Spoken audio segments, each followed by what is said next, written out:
صنف نازک کے وحشیانہ قتل پر ٹرائل کورٹ۔ اسلام آباد ہائی کورٹ سے سزائے موت کی سزا پانے والے شفاق مجرم ظاہر شاہ کو سزا تو یقینی ہے، لیکن سوال یہ پیدا ہوتا ہے کہ کیا ظاہر جعفر کو سزائے موت پاکستان میں خواتین کے حقوق کا تحفظ کر سکے گی؟ آج سے 2 برس قبل پاکستان کے وفاقی دارالحکومت اسلام آباد میں ایک 27 سالہ خاتون کے قتل کی خبر نے میڈیا پر تہلکہ مچا دیا تھا۔ اس کے بعد کافی عرصے تک قتل کی واردات سوشل میڈیا پر موضوع بحث بنی رہی اور پاکستان کے چند بڑے شہروں میں اس ہولناک واقعے کے خلاف احتجاجی مظاہرے بھی ہوئے۔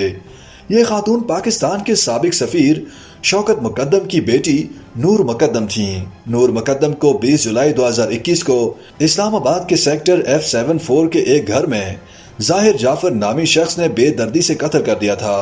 اس وقت وزیر اعظم عمران خان تھے جنہوں نے قتل کی اس واردات کا نوٹس لیا تھا۔ طویل عدالتی کارروائی کے بعد بالآخر 24 فروری 2022 کو عدالت نے ظاہر جعفر کو قتل کا الزام ثابت ہونے پر سزائے موت سنا دی تھی۔ اس کے علاوہ ریپ کا الزام ثابت ہونے پر 25 سال قید بمشقت، اغوا کے جرم میں 10 سال قید اور 2 لاکھ روپے جرمانے کی سزائیں بھی سنائی گئیں۔ ظاہر جعفر نے اسلام آباد کی مقامی عدالت کے فیصلے کے خلاف اسلام آباد ہائی کورٹ میں اپیل دائر کر دی۔ اس اپیل کی سماعتیں بھی وقفے سے جاری رہیں اور لگ بھگ 11 ماہ بعد اسلام آباد ہائی کورٹ نے اپنا محفوظ فیصلہ سنا دیا۔ اسلام آباد ہائی کورٹ نے ظاہر جعفر کی اپیل مسترد کر دی اور ٹرائل کورٹ کے فیصلے کو برقرار رکھنے کا فیصلہ کر دیا۔ اسلام آباد ہائی کورٹ کے ڈویژن بینچ نے سزا میں اضافہ کرتے ہوئے ریپ کے جرم میں ٹرائل کورٹ کی جانب سے لگائی گئی 25 برس قید کی سزا کو سزائے موت میں بدل دیا تھا۔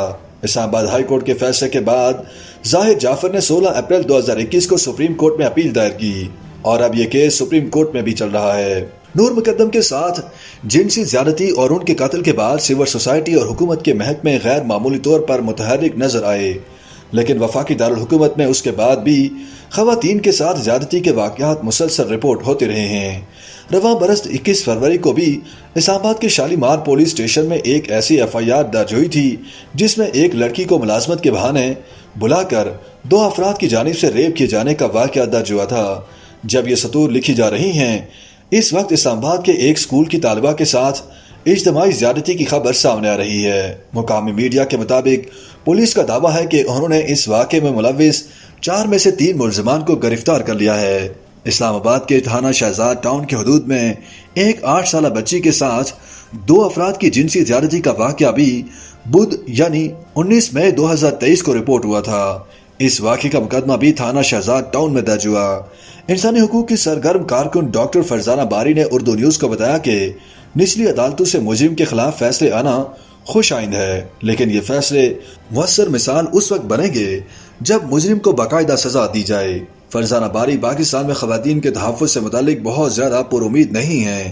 ان کا کہنا تھا کہ اگر اس کیس میں مجرم کو سزا ملتی ہے تو لوگوں میں یہاں کے عدالتی نظام پر اعتماد بڑھے گا کہ ایک امیر آدمی کو بھی اس کے جرم کی سزا دی جا سکتی ہے۔ لاہور ہائی کورٹ بار کی نائب صدر ربیہ باجوہ نے اردو نیوز سے گفتگو میں کہا کہ نور مقدم کا خاندان اخلاقی طور پر مضبوط ہے اور اس نے کمپرومائز نہیں کیا۔ دوسری وجہ یہ بھی ہو سکتی ہے کہ دونوں خاندان مضبوط تھے، اس لیے متاثرہ خاندان کو دباؤ میں لانا آسان نہ ہوا ہو۔ اگر بالفرض اس کیس میں فریقین کے درمیان کوئی سمجھوتا ہو بھی جاتا تو بھی اس قتل کے شواہد اس قدر واضح ہیں کہ سزا سے مجرم کا بچنا آسان نہیں۔ YouTube پر گوگلی نیوز دیکھنے کے لیے youtube.com کی سرچ بار میں گوگلی نیوز TV ٹائپ کریں۔ گوگلی نیوز کے پیج پر سرخ رنگ کے سبسکرپشن والے بٹن پر کلک کرنا نہ بھولیے۔ YouTube پیج پر اپلوڈ ہونے والی ویڈیوز سے باخبر رہنے کے لیے بیل آئیکن پر کلک کیجیے۔ آپ کو ہر نئی ویڈیو کے بارے میں نوٹیفیکیشن موصول ہو جائے گا۔